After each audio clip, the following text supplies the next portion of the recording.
You know that moment when something goes wrong in the business and within few minutes, someone has already decided what the solution is.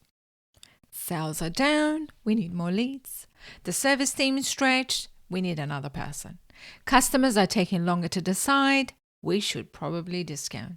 Work keeps falling through the cracks between sales and operation or production or whatever team you're running. Let's add another meeting. Because naturally, the thing an overloaded team has been quietly hoping for is another meeting. Yeah, I know that was sarcastic. Because if you know me, you know how much I hate unproductive meeting. I hate meetings about another meeting. Anyway, back to here. So then someone in that meeting mentions AI. Yeah. And suddenly the conversation moves to tools, platforms, automation before anyone has agreed on what problem they are trying to solve. Welcome to another episode of CEO Soapbox Podcast, my friend. I am Neda and I'm so glad you're here. Today I want to talk about something that happens in businesses all the time. We see a problem, feel the pressure to act, and move quickly towards a solution. That is understandable. You are responsible for the result. People are waiting for your direction. Customers may already be feeling the impact, and you cannot sit around for 3 months hoping the answer will eventually introduce itself. The issue is not that leaders take action. The issue, in my opinion, is what happens when we act on the symptom before we understand what is causing it. Sales are down, so we buy more leads. We push marketing team. The service team is overloaded, so we hire. Margins are getting tighter, so we cut costs. Customers are hesitating, so we drop the price. The project team is missing deadlines, so we add more reporting. Each decision can sound completely reasonable. It may even be the right decision, okay? But if the diagnosis is wrong, the solution does not remove the problem. It adds more work around it. So, in this episode, I want to help you slow the decision down just enough to ask, are we fixing the real issue or are we responding to the part we can see? Now, let's start with one of the most common examples, and that's sales. Revenue is lower than expected. The pipeline does not look strong enough. The immediate answer is usually, yep, we need more leads. And sometimes you do, okay? There are businesses that genuinely need more visibility, more inquiries, and more opportunities entering their pipeline. However, though, before increasing the marketing spend, it's worth looking at what is already happening. You may already have enough leads. You may be sitting untouched. Untouched. They may be sitting untouched for several days. They may be receiving a very broad follow-up message that does not speak to what they were actually needed. The sales conversation may not be getting to the real problem. The proposal may be difficult to understand. The offer may sound too similar for everyone else in the market.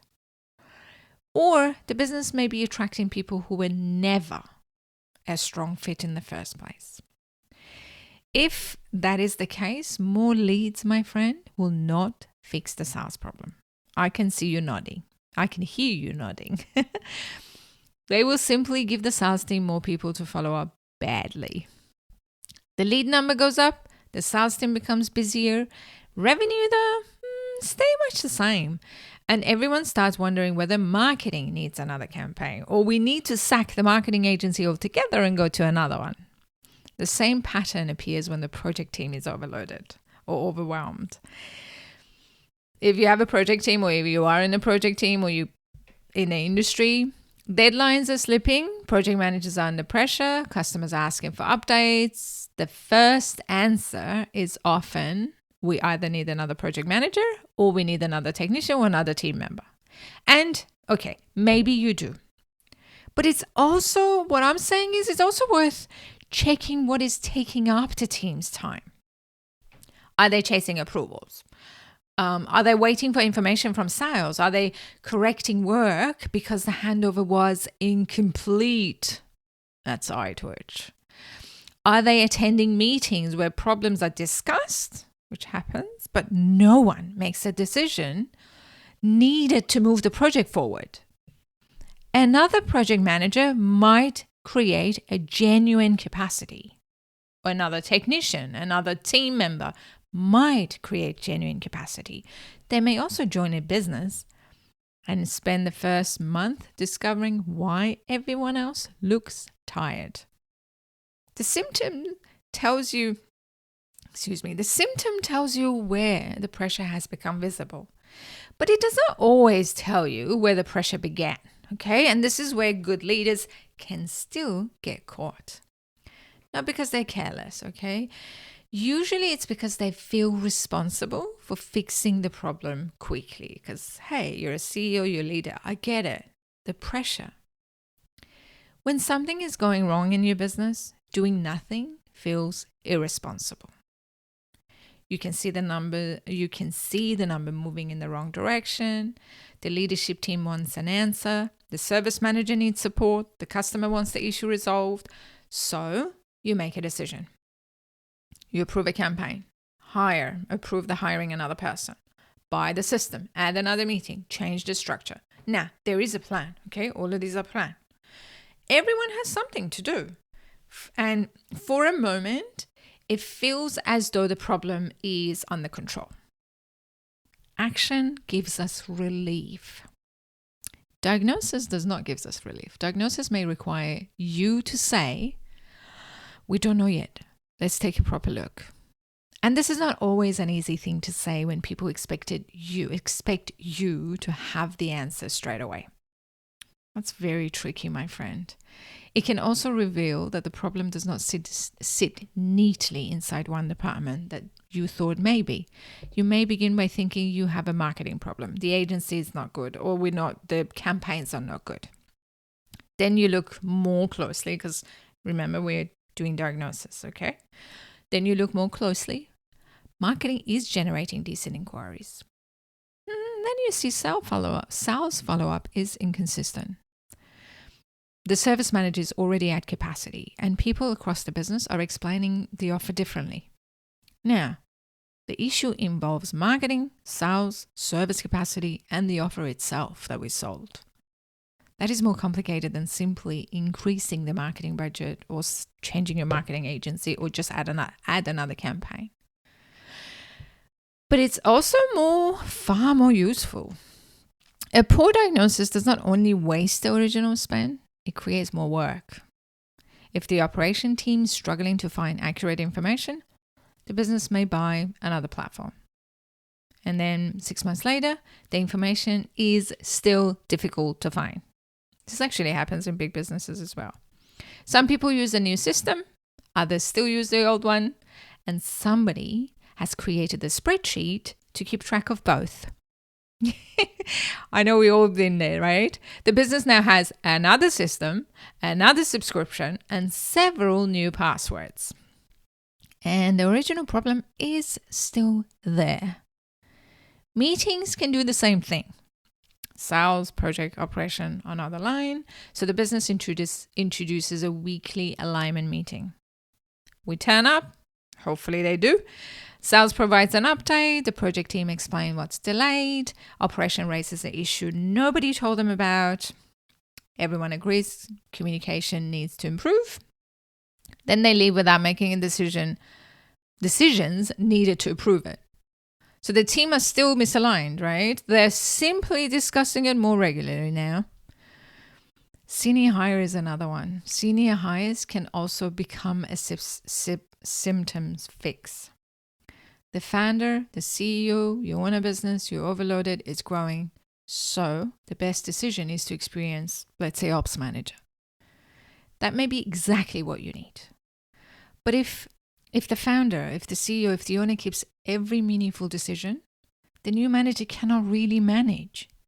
They are responsible for the outcome, but still waiting for permission to act. The business has added the salary. The founder has kept the workload. So you see, this is not working. There's another cost. This is the biggest cost to me. It's the biggest cost, which is trust. When business repeatedly launches new initiatives that do not change much, people notice. Another system, another restructure, another priority, another promise that this time things will be different. After a while, employees become cautious. They wait and they don't believe you anyway. They wait to see whether the last idea is genuinely supported or whether something else will replace it next month. You see, when priorities keep changing, people stop trusting that the next one will last. And that applies to your customers as well, okay? So we need a better way to make these decisions. Not a slower business, not endless analysis, just more useful pause before we commit. And the simplest way to do that is to follow the problem backwards. So let's go back to the sales example I gave. The visible problem is that fewer deals are closing. But before deciding you need more leads, look at what happens before the customer says no or disappear. You need to ask, are enough opportunity coming in? That's a fair question, yeah? Because we were going to go for leads. We're going to say, are enough opportunity coming in? Then we're going to ask, are they the right opportunities? Number 3, how quickly are they being followed up? That's a big one. Or where do they slow down? What concerns keep coming up in those conversations? Is price really the issue?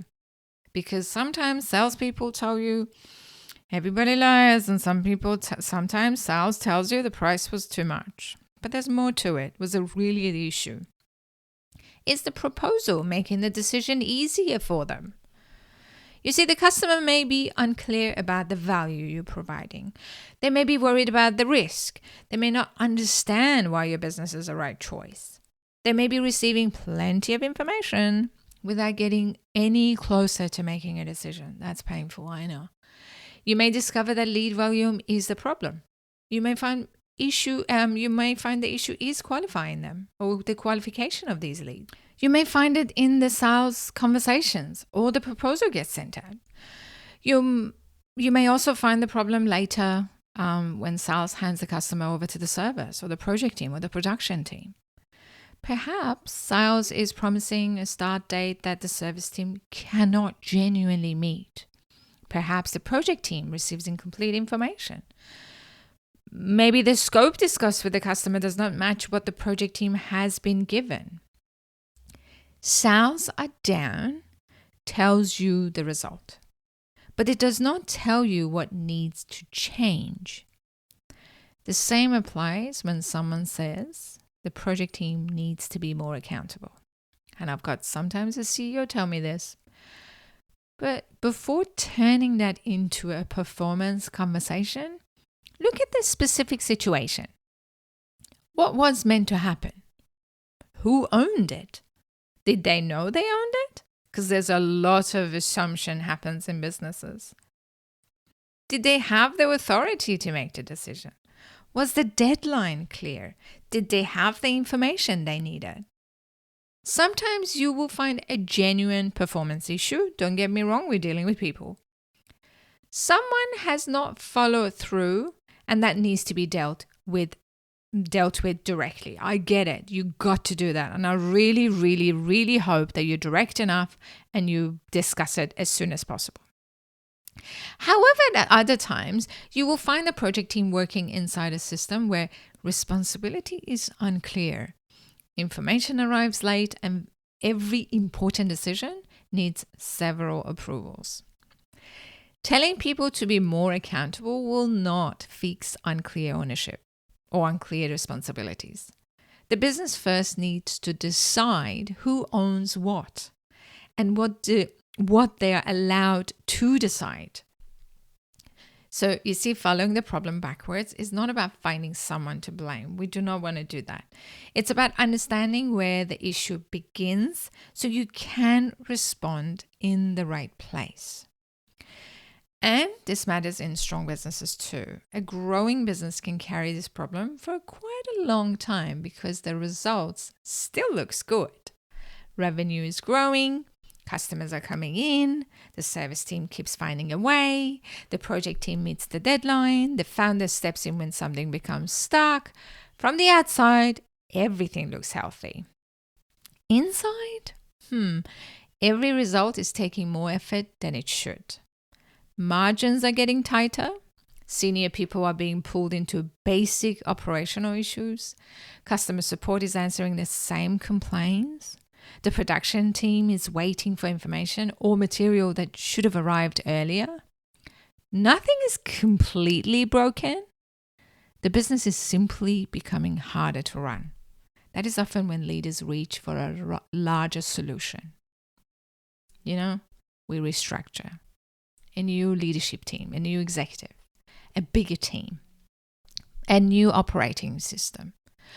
One of those may be right, all of them may be right. The point is to understand what is creating the weight before adding something else to the business. Because good diagnosis is not only how you fix a struggling company, it is how you stop a strong business becoming unnecessarily difficult to lead. So how do you do this without turning every decision into long investigation? I know. You keep it simple. I love simple. So you do not need perfect information. You do not need 6 weeks review. And you definitely do not need a committee to decide whether you need another committee. Before committing to a major, am I using too much word commit? I do, don't I? Anyway, back to this. Before committing to a major solution, take 30 minutes with people closest to the issue and work through 5 questions. You ready? Question number 1, what are we actually seeing? So what we want, describe what is happening without adding the assumed cause. You've got to be very careful with assumption. You want to be factual. Not the service team is underperforming. Try customer response times have increased from 1 day to 3. That gives you something, the data, a real thing to look at. Question number 2, where does the problem first appear? Look earlier in the process. If a project finishes late, where did the delay begin? Was it the project schedule? The sales handover, the late customer approval, material arriving after they were needed? In your business, you know your business better. So we need to answer that question. Question number 3, what do we know?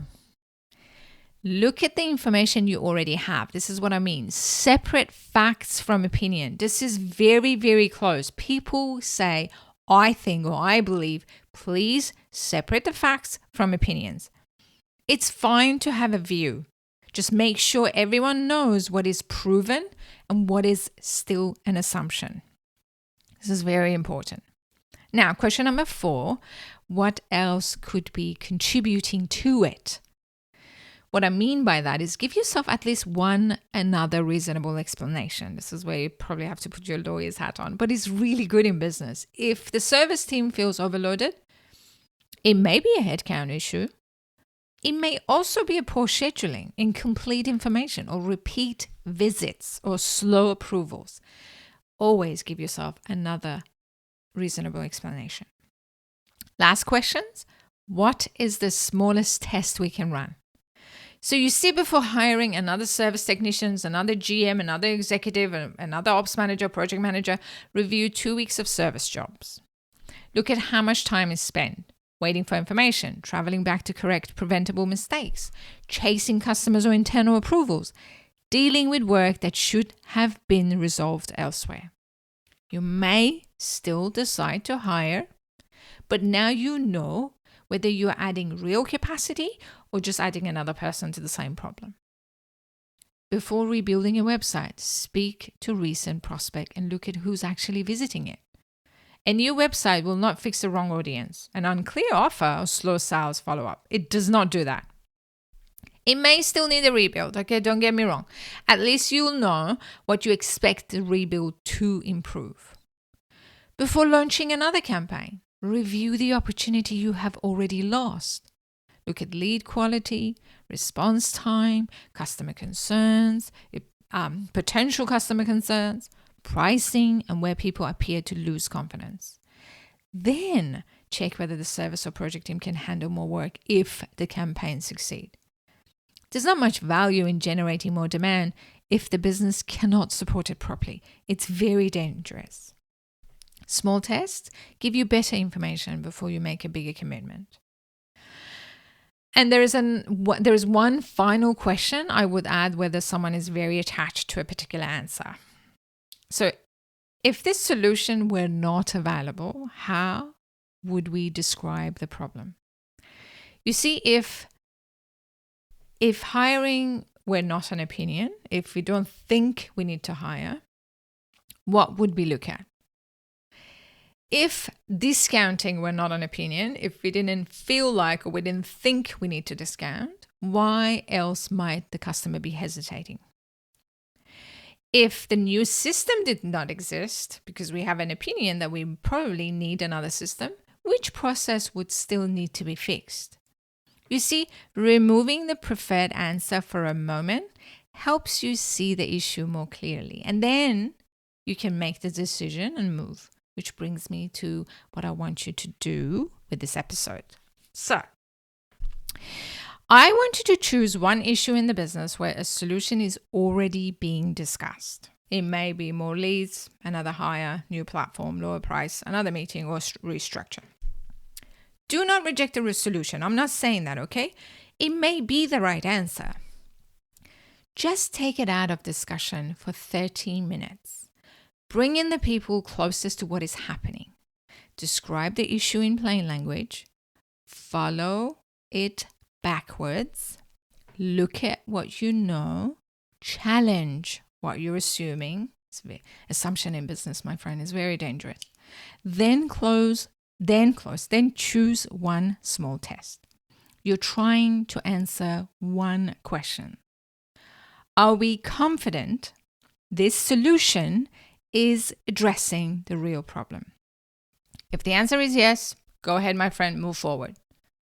Support the decision properly. Give someone clear ownership and the authority to act.